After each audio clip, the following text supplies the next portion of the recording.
his love for soul food, his eating habits. He had this robust appetite for soul food, and he would eat with his hands. And you know that kind of quality endears one to the very common people. He always ate with his hands, most of cases.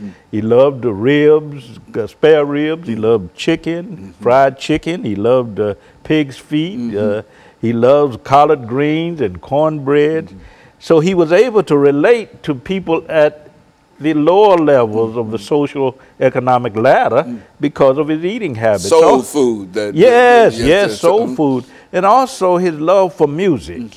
He had a great love for the Negro spirituals, for gospel music, also for rhythm and blues, Sam and Dave, the music of Aretha Franklin. So he was able to embrace different kinds of music. He was able to had a great appreciation for dance. He was very playful. He teased people a lot, and he used to tell a lot of jokes, and had this tremendous gift of folk wit, humor, and laughter. He loved to tell jokes about Negro preachers. He loved to tell jokes about the Negro church, and jokes about the movement. So he was a very fun-loving person, and he found the energy, the inner resources to celebrate and enjoy life, despite the fact that he was receiving sometimes 40 telephone calls a day threatening his life. He was jailed some 20 to 25 times. His family was threatened.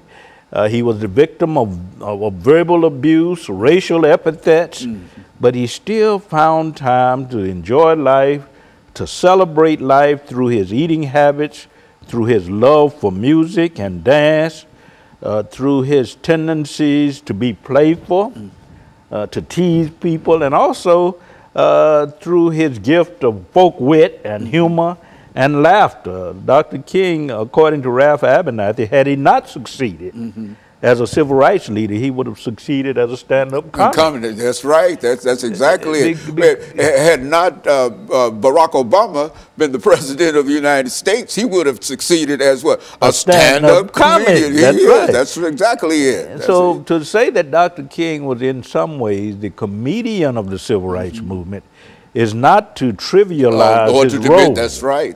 He was a tremendous leader, but he was able to inject humor and wit and laughter into the movement, and even in the most difficult situations. Because, for an example, before they moved into Birmingham in 1963, Dr. King preached a mock eulogy for Ralph Abernathy and others who were involved. Said, look, we're going into Birmingham. Some of us might not make it. This is what I'm going to say over your dead body. And it created a lot of laughter and that kind of thing. And it eased a lot of the tension and the anxiety that came with these demonstrations. So he was able to inject humor, and it became very acceptable in the circles of the Southern Christian Leadership Conference and in the larger context of the civil rights movement. Laughter does something. There's something that you can do with laughter and that you can't do in any other way. It has a healing effect, and Dr. King understood that, a healing effect. So he turned to laughter and humor. We know that spirituality was important, you know, praying, that kind of thing, but laughter, humor, sustain them in the context, re-energize them in the context of the movement. And we have to look at laughter and humor if we're going to understand why Dr. King was such a resilient personality. Yeah, he understood that. Yeah, he understood the importance of a good joke, a good statement that will bring about laughter at a special time, has a healing quality and characteristic. And in that sense, he was part of a culture, because as far back as the days of slavery, you find that African Americans were able to laugh at their condition. And James Weldon Johnson wrote about that in the 1930s, about the gift of laughter. humor in the black community and how it was a compensating mechanism. Right. Laugh instead of crying. Yes. That's exactly what it is. Sometimes you want to cry, but you might be too old to cry, and so you come up with something funny in reference to laughter. Yes, it was a compensating mechanism. Right. It had a healing effect, and Dr. King was an heir of that.